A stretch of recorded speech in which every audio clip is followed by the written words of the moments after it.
ルビー、僕は愛してる。ごめんね。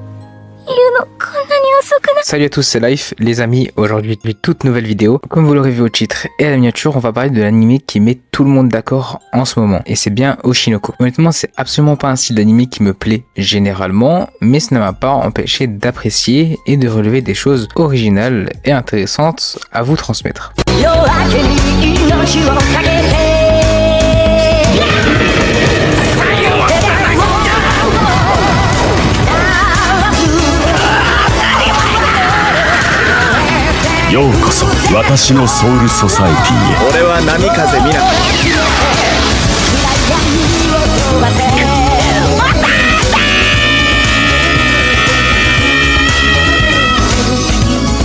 Pour ceux qui n'auraient pas vu l'œuvre, je vais vous faire un court synopsis et je vous inviterai donc à quitter la vidéo afin de limiter tout spoil. Donc notre histoire commence avec le docteur Goro Amemiya qui exerce sa profession dans un hôpital de campagne. Et c'est une personne qui va être absolument fan d'une certaine personne appelée Ai Oshino, une star de la chanson. Mais cet amour pour Ai s'est formé grâce à une de ses patientes. Atteinte d'une grave maladie, cloîtrée toute sa vie dans sa chambre d'hôpital, elle n'avait que pour échappatoire Ai Oshino. Et à la mort de cette petite fille, le docteur Goro Amemiya lui rend hommage en étant le plus grand fan de Ai Oshino qui n'ait jamais existé. Mais actuel, où aujourd'hui tout est régi par les réseaux sociaux et cette leçon présente dans l'œuvre est très bien gérée par l'auteur avec par exemple l'harcèlement qui est mis en avant, les commentaires des personnes et surtout l'attente des gens vis-à-vis des stars. Mais il y a aussi un autre point qui m'a vraiment marqué et c'est pour le coup la vision de Oshino par rapport à comment elle se comporte vis-à-vis de ses fans et surtout par rapport à ce qu'elle appelle le mensonge, puisque pour elle le mensonge est la définition de comment elle a donné l'amour aux gens avant d'elle-même découvrir le véritable amour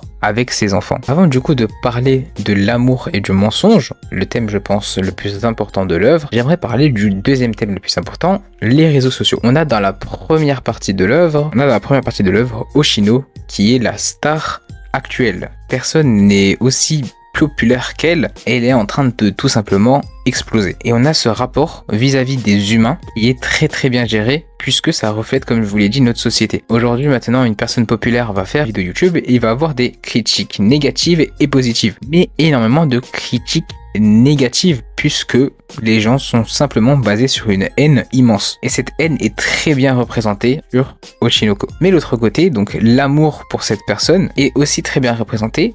On le voit très bien avec le dernier moment du premier épisode, avec du coup la mort de Oshino. La mort de Oshino, elle, est je pense le climax de l'œuvre. Il y a pour l'instant rien de meilleur. Je m'explique sur pourquoi je préfère l'épisode 1 au reste de l'œuvre, même si le reste de l'œuvre n'est absolument pas à négliger puisque l'œuvre vient de commencer bien évidemment. En fait, on a tout simplement la partie fan donc de Oshino, donc tous les humains qui vont critiquer Oshino par exemple. C'est basé exactement sur toutes les critiques que les gens font par exemple aujourd'hui sur Twitter, sur Instagram ou autre. Puisque en étant derrière un écran, c'est beaucoup plus simple de critiquer celui qui s'affiche et celui qui dit peut-être des conneries ou tout simplement son avis. Et c'est ça en fait aujourd'hui le piège des réseaux sociaux, c'est que celui qui va critiquer, tout simplement il a juste critiqué. C'est un message de plus et personne ne sait qui il est, où il se trouve et pourquoi il fait ça. Des fois ça peut être de la méchanceté gratuite sur le physique d'une personne, ça peut être de la méchanceté sur par exemple un problème défaillant aujourd'hui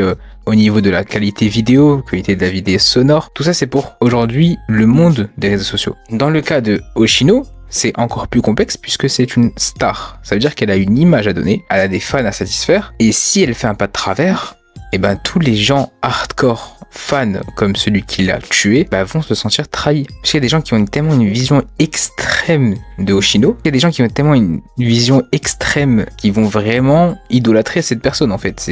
Pour eux, ce n'est pas une personne comme moi et vous. Et en fait, on a très bien eu le côté idole, puisque on a eu du coup cette adoration entre guillemets d'une personne et le fan ne fait pas la différence entre l'être humain et ce que dégage l'être humain et c'est ça qui est très bien représenté dans l'œuvre et c'est pour ça que la mort d'Oshino était nécessaire et était très belle. Et là en fait où m'a surpris l'œuvre, c'est du coup dans le développement de la suite et on va mener une vengeance sur la personne qui aurait prémédité ce meurtre là. Maintenant on peut prendre d'autres exemples comme Death Note, Code Geass, avec tout ce qui est stratégie, etc. de comment trouver la cause principale du problème et voir qu'en fait ça va être fait dans ce monde-là, dans ce monde qui est pratiquement notre monde en fait, puisqu'il n'y a pas de pouvoir, il n'y a pas, tout est réalisable dans le monde d'Oshinoko, c'est clairement notre monde actuel, et du coup, comme c'est très bien réaliste, c'est très bien amené, c'est très bien fait, et ça marche très très bien. Maintenant, à voir comment Aqua va se démerder